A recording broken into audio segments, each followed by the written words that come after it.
Salut à toi, je suis super content d'être dans tes oreilles ce matin pour ce mois d'avril où je te partage une idée par jour et la manière de l'intégrer à ton quotidien. On est le jeudi 18 avril et je te parle d'authenticité. Tu peux décider de ne pas l'être dans ta vie et d'écouter les conseils de Pierre, Paul ou de Jacques. Mais tu ne vivras pas ta vie, mais celle de Pierre, Paul ou celle de Jacques. Si tu m'écoutes depuis le début du mois et que tu as appliqué mes idées, tu connais tes valeurs. Alors vérifie que ton quotidien est en phase avec. Laisse de côté les pressions extérieures qui te demandent d'agir différemment. Laisse de côté les critiques et les regards oppressants des personnes qui sont autour de toi. Aie une expression sincère et cohérente avec ton véritable toi, même si ça ne plaît pas aux autres. Le principal regret de fin de vie est de n'avoir pas vécu sa vie, de peur du regard de l'autre, de peur d'être rejeté. Donc ne dis pas, ne fais pas, ne vis pas ce que les autres attendent de toi, sois toi-même. Quand tu passes au-dessus de ces peurs de rejet et d'abandon, les relations que tu auras seront vraies et basées sur la vérité, sur ton vrai toi.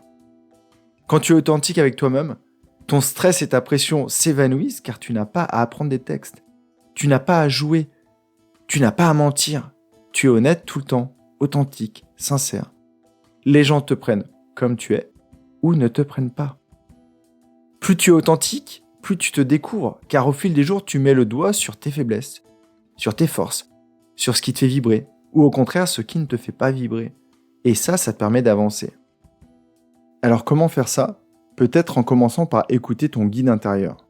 Et il est important que tu fasses les choix qui résonnent en toi. Être authentique, c'est t'exprimer honnêtement. Partage tes pensées, partage tes opinions, partage tes sentiments.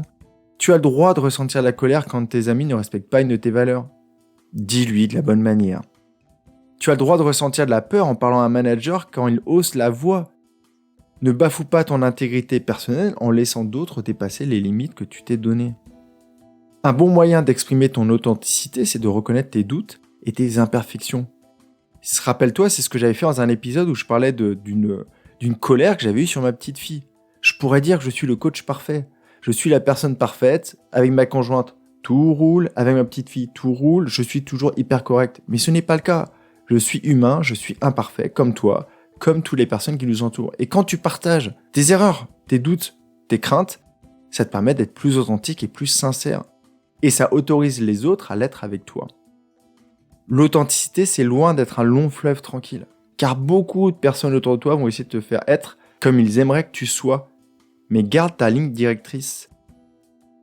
Je te souhaite une belle réflexion sur le sujet et je te propose un petit exercice, une petite pratique pour ce soir. Retrace ta journée et demande-toi, ai-je été moi-même ?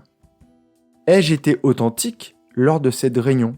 Par exemple, en exprimant à mon collègue que je n'avais pas compris sa présentation. Ai-je été authentique lors de ce repas ? En refusant le verre de vin car je ne bois jamais d'alcool en semaine. Pose-toi ces questions-là. Est-ce que j'ai été moi-même ? Si ce n'est pas le cas, tu rejoues la scène et tu modifies la manière dont ça s'est passé. Comme ça, la prochaine fois, tu seras beaucoup plus à l'aise de le faire. Pense à t'abonner au podcast pour ne pas louper l'épisode de demain. Je te parlerai de technologie et de réseaux sociaux. En attendant, je te souhaite une magnifique journée, prends bien soin de toi et on se retrouve ici même demain à 7h. Bye bye.